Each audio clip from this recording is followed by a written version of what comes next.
हम class 12th chemistry में solution chapter को पढ़ रहे हैं और ये हमारा थर्ड लेक्चर है सॉल्यूशन चैप्टर का। तो अभी हम मोलरता के कॉन्सेप्ट को पढ़ रहे हैं। हमारा पहला कॉन्सेप्ट कंप्लीट हो चुका था। आज हम सेकंड कॉन्सेप्ट को पढ़ेंगे विथ उसके एग्जाम्पल के साथ, है ना। उसके एग्जाम्पल के साथ उसको हम कंप्लीट करेंगे। तो हेडिंग लगाना है क्या, मोलरता।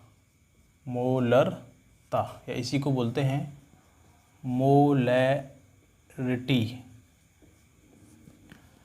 इसका कॉन्सेप्ट कौन सा पढ़ेंगे आज हम, सेकंड वाला कॉन्सेप्ट, सेकंड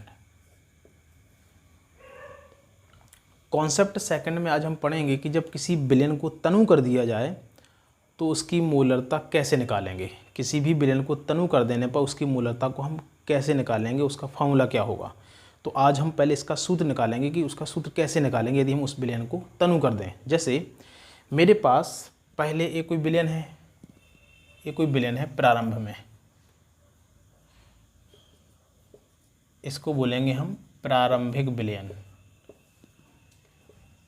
प्रारंभिक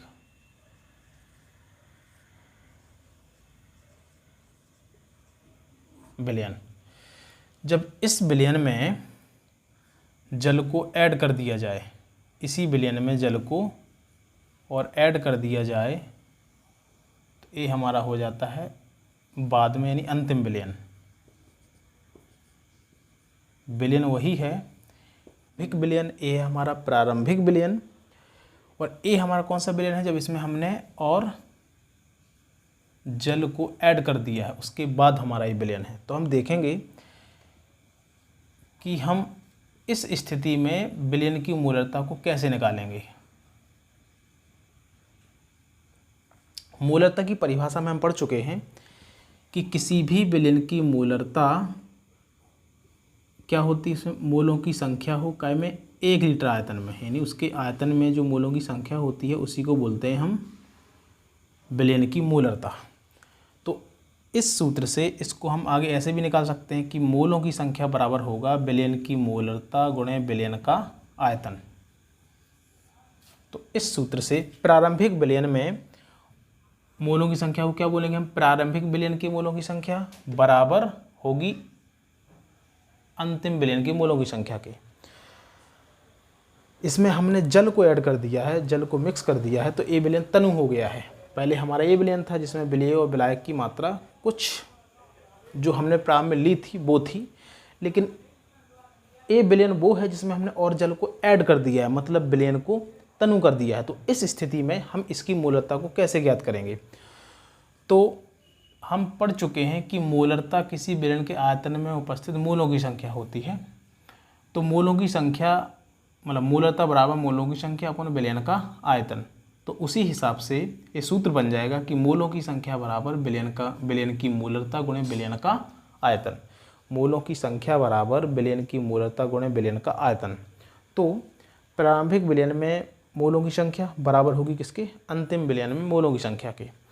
तो हम इससे सूत्र निकालेंगे। प्रारंभिक विलयन में ऐसा मान लो कि ये पहला विलयन है और जब इसमें हमने और जल को ऐड कर दिया तो ये दूसरा विलयन है। तो हम 1, 2 करके इसमें नंबर डिजिट का यूज करेंगे 1 और 2 करके। तो जैसे प्रारंभिक विलयन में जो मोलों की संख्या के लिए मोलरता और आयतन होगा वो क्या होगा, m1 × v1 बराबर m2 × v2। हम इस सूत्र से किसी भी विलयन को तनु करने पर उसमें मोलरता को ज्ञात करते हैं। सूत्र क्या लेंगे हम, m1 v1 बराबर m2 v2, मतलब इस विलयन में जो मोलों की संख्या है वो इस विलयन की मोलों की संख्या के बराबर होगी, ऐसा हम मान के चलते हैं, है ना। क्योंकि विलयन वही है, हमने केवल इसमें क्या कर दिया है, जल को ऐड कर दिया है, केवल उसके आयतन में चेंज हुआ है, लेकिन जो विलय के मोलों की संख्या है, जो मोल की संख्या वो क्या है, वो सेम है। हमने केवल इसके आयतन में चेंज किया है, मतलब विलयन को तनु कर दिया है और जल को ऐड कर दिया है, लेकिन जो विलय के मोलों की संख्या है वो हमने स्थिर रखी है। तो इसलिए ये हो जाएगा कि प्रारंभिक विलयन में मोलों की संख्या बराबर अंतिम विलयन में मोलों की संख्या। तो इस हिसाब से इसका जो सूत्र बनेगा वो बनेगा m1 v1 बराबर m2 v2। तो हम इस सूत्र से तनु विलयन करने पर उस विलयन की मोलरता का आकलन कर लेंगे, मतलब उसकी गणना कर लेंगे। तो इसके लिए हम एक एग्जाम्पल लेते हैं। जैसे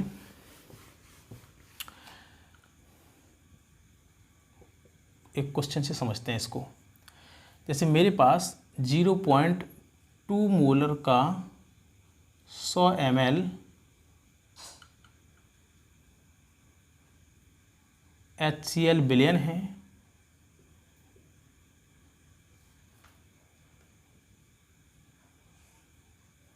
और मैंने इसमें 100 ml जल को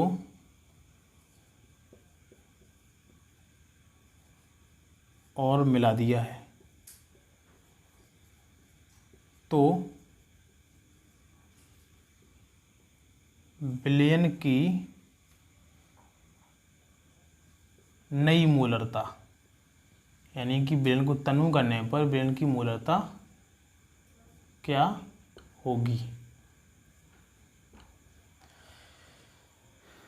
जैसे हमारा ए वाला जो विलयन है, इसकी जो मोलरता है मतलब M1 है वो कितनी है 0.2 मोलर, और इसका जो आयतन है वो क्या 100 ml, यानी 100 ml HCl विलयन है, 100 ml HCl विलयन है। मतलब इसका आयतन कितना है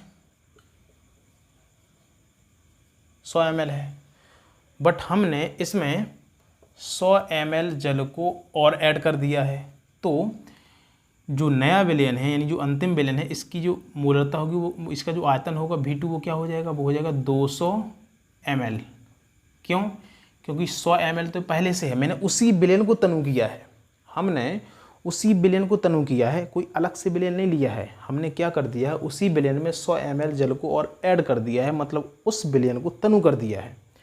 लेकिन हमने जो इसकी मोलरता है ना, मतलब हमने उसी विलयन को तनु कर दिया है, मतलब V2 क्या हो जाएगा, V2 के लिए इसका जो आयतन होगा 100 ml प्लस 100 ml हमने इसमें ऐड कर दिया है, तो V2 बराबर क्या हो जाएगा 200 ml हो जाएगा। तो हमको तनु करने पर इस विलयन की मोलरता को ज्ञात करना है।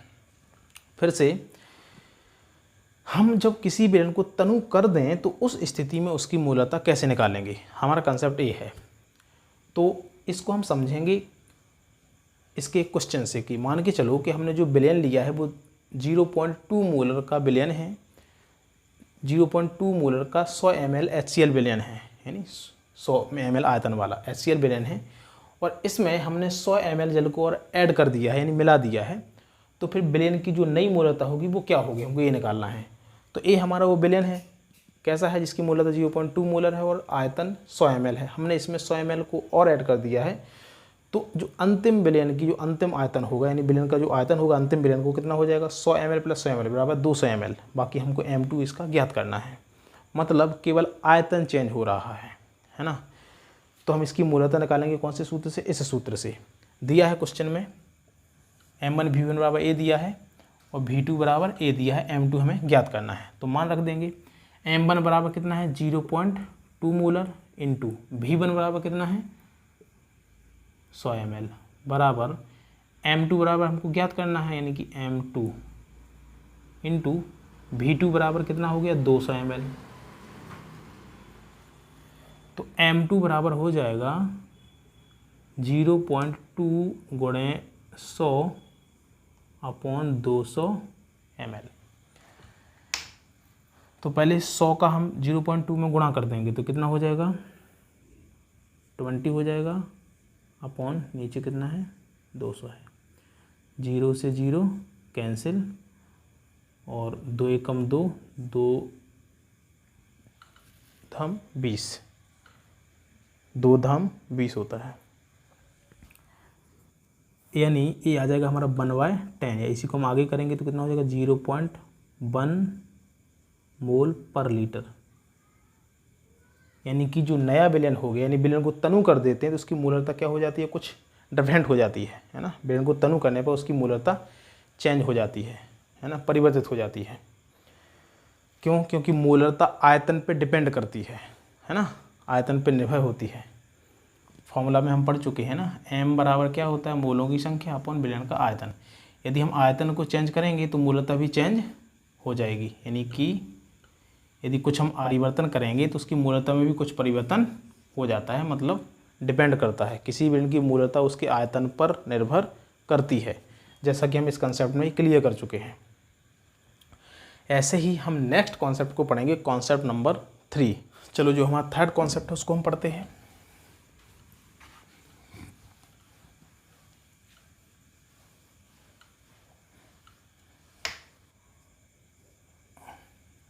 अब पढ़ेंगे हम मूलरता का थर्ड कॉन्सेप्ट। थर्ड कॉन्सेप्ट ये है कि यदि हम किन्हीं दो विलयनों को मिश्रित कर दें तो उसके बाद जो नया विलयन बनेगा उसकी मूलरता को हम कैसे निकालेंगे। तो थर्ड जो कॉन्सेप्ट है वो क्या है, किसी भी मिश्रण की मूलरता को ज्ञात करना। किन्हीं दो विलयनों को मिश्रित करने पर विलयन की मूलरता ज्ञात करना। 3 जो हमारा कॉन्सेप्ट है, 3 नंबर का, तीसरे नंबर का कॉन्सेप्ट क्या है कि यदि हम किन्हीं दो विलयनों को मिश्रित कर दें तो उस स्थिति में विलयन की मूलरता को कैसे निकालेंगे।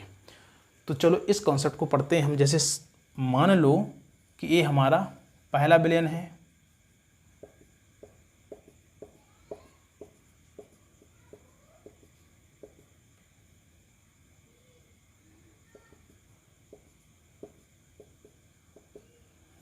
ये हमारा पहला विलयन है और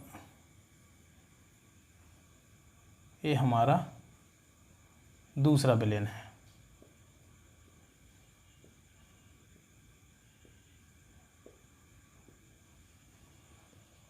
जब इन दोनों को मिक्स कर दिया जाए, यानी कि मिला दिया जाए, तो जो नया वाला विलयन बनेगा उसकी मूलरता हम कैसे ज्ञात करेंगे, आज हम ये समझेंगे। तो जब दो विलयनों को मिला दिया जाए, क्या कर दिया जाए, मिक्स कर दिया जाए, तो उस स्थिति में विलयन की मूलरता कैसे निकालेंगे।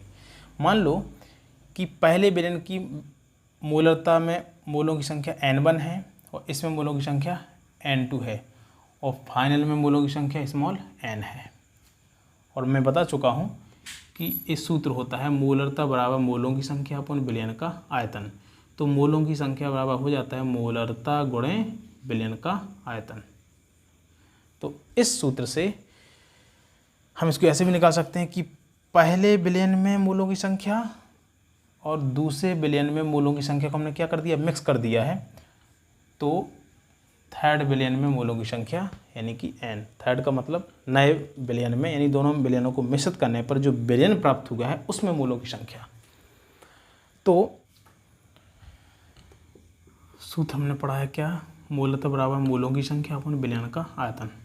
तो मोलों की संख्या बराबर मोलरता गुणे विलयन का आयतन। इस सूत्र से n1 में क्या हो जाएगी मोलों की संख्या, m1 into v1 plus m2 into v2 बराबर m v1 प्लस v2। तो इसके लिए जो मोलरता होगी वो क्या हो जाएगी इस विलयन की, m बराबर m1 v1 plus m2 v2 upon v1 plus v2। तो हम दो विलयनों को मिश्रित करने पर विलयन की मूलरता को इस सूत्र से निकालेंगे। हमने पहले विलयन और इस दूसरे विलयन को आपस में मिक्स कर दिया है, तो हम इस विलयन की जो अंतिम मूलरता होगी हम उसको ज्ञात करेंगे। उसको ज्ञात करने के लिए हम इसके मोलों की संख्या पे जाएंगे। तो पहले विलयन में मोलों की संख्या m1 v1, दूसरे विलयन में मोलों की संख्या m2 v2 बराबर मिश्रित करने पर नए विलयन की मूलरता यानी मोलों की संख्या m v1 प्लस v2। क्यों, क्योंकि इसका आयतन मिक्स हो गया है ना। तो v1 प्लस v2 को हम ऐसे लिखेंगे आयतन को। तो इसके लिए जो मूलरता निकालेंगे वो इस सूत्र से निकालेंगे। तो m बराबर हो जाएगा m1 v1 plus m2 v2 और इसके साथ जो गुणा है वो कहाँ जाएगा, भाग में आ जाएगा। तो हम इस सूत्र को याद रखेंगे। ऐसे कॉन्सेप्ट में हम इस सूत्र से क्वेश्चन को हल करेंगे। जैसे इसके लिए कोई क्वेश्चन मैं देता हूँ, ये अपना कोई क्वेश्चन है। क्या है क्वेश्चन, क्वेश्चन है कि 0.2 मोलर 100 ml HCl विलयन को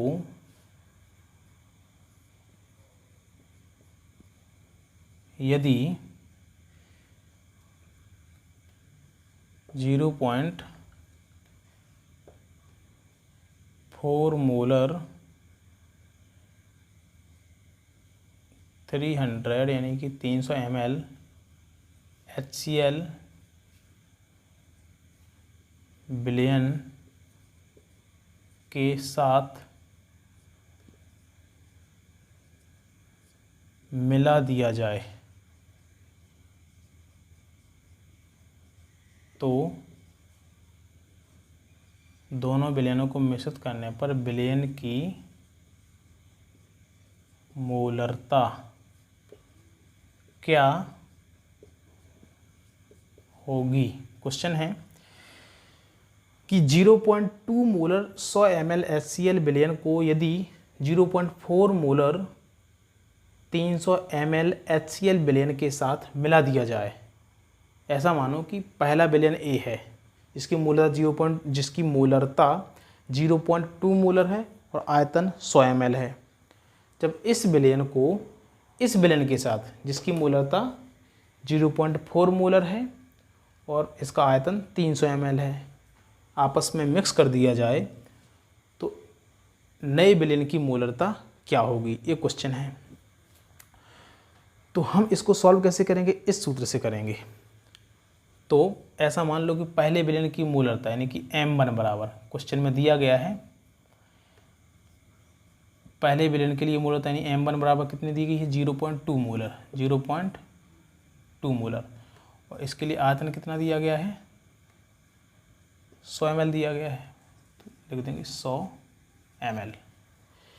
इसको मिक्स कर दिया है इस वाले विलयन के साथ जिसकी मोलरता यानी कि M2 बराबर कितना है 0.4 मोलर 0.4 मोलर और इसका आयतन है 300 ml यानी V2 है इसका 300 ml।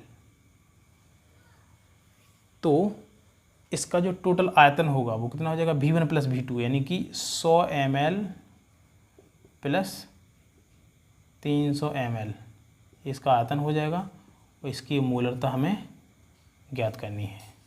तो इसके लिए सूत्र होता है कौन सा अपना ए वाला। तो हम इस सूत्र से इसको सॉल्व कर लेंगे। मान रखेंगे हम मोलरता बराबर M1 कितना है 0.2 मोलर गुणे V1 100 ml कि 100 प्लस M2 कितना है 0.4 मोलर गुणे आयतन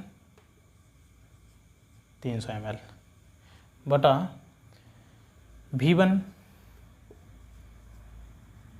100 ml है V1 और V2 300 ml। ऐसा आगे सॉल्व करेंगे 0.2 को 100 में गुणा करेंगे तो कितना आ जाएगा ये 20 आ जाएगा प्लस 0.4 का 300 में गुणा करेंगे तो कितना आ जाएगा ये 120 आ जाएगा। करके देख लो 0.2 गुणे 100 दशमलव जाएगा तो नीचे 10 आ जाएगा तो 0 से 0 कैंसिल तो बराबर 20 हो जाएगा तो मैंने 20 लिख दिया। इसका देख लो 0.4 गुणे 300 तो दशमलव जाएगा तो नीचे 10 आ जाएगा 0 से 0 कैंसिल 4 मतलब 3 चौके 12 यानी कि 30 चौके 120 0 120 तो 120 आ गया बटा 100 प्लस 300 कितना हो जाएगा अपना ये 400। आगे करो 20 प्लस 120 कितना हो जाएगा 140 बटा 400 0 से 0 कैंसिल। इसको आगे करेंगे हम ऊपर आ जाएगा कितना ये सीधा काट दो यार 2 सत्ते 14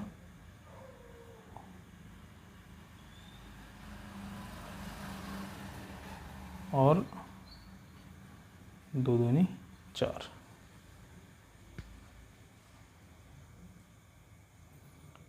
7/20। इसको आगे करेंगे 7/2 गुणे 10 लिख दो अब काटो इसको, 7/2 को काटो, 2 दूनी 4 दूती 6, कितना बचा 1, तो हो जाएगा 10, यहाँ पे पॉइंट आ जाएगा, तो 2 पंचे 10, यानी कि आ जाएगा आगे 3.5, बटा में कितना है 10 है, तो 10 कैसे में भाग जाएगा, तो 1 अंक के बाद आगे आ जाएगा, तो कितना आ जाएगा 0.35 मोल पर लीटर। मोलरता है तो इसकी यूनिट होती है, आंसर हो जाएगा इसका। तो हम इस प्रकार से क्वेश्चन को सॉल्व कर लेंगे।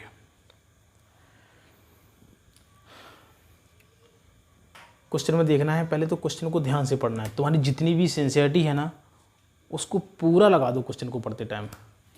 यदि पूरी सिंसियरिटी तरीके से क्वेश्चन को पढ़ लिया है, कंसेप्ट समझ में आ गया है, तो दिमाग में अपने आप आ जाता है कि इसमें सूत्र कौन सा लगेगा, और जब हमको ये आ जाए दिमाग में कि सूत्र कौन सा लगना है, तो क्वेश्चन को आसानी से सॉल्व हो जाना है। बस थोड़ा सा कैलकुलेशन होता है, बाकी सॉल्व कुछ नहीं, हल हुआ है ना, सिंपल सॉल्व। इस तरीके से हम इस कॉन्सेप्ट के क्वेश्चनों को हल कर लेंगे। मोलरता के बस हम 3 कॉन्सेप्ट पढ़े हमने इस चैप्टर में, मोलरता के कॉन्सेप्ट को बस ख़त्म करते हैं यहीं पे। अब हमारा जो नेक्स्ट टॉपिक रहेगा सांद्रता इकाइयों में, वो रहेगा नॉर्मलता। तो हम अगले वीडियो में पढ़ेंगे कि नॉर्मलता क्या होती है, और उस पर आधारित कुछ क्वेश्चन लगाएंगे हम, और उसके भी हम ऐसे ही कुछ कॉन्सेप्ट को पढ़ेंगे, और इस तरीके से नॉर्मलता को भी हम अगले नेक्स्ट 2 वीडियो में ख़त्म कर देंगे। पढ़ाई करते रहिए, कमेंट बॉक्स में कमेंट कर सकते हैं जो भी आपकी समस्या हो या जो भी हो। मिलते हैं नेक्स्ट वीडियो में, तब तक के लिए ऑल द वेरी बेस्ट।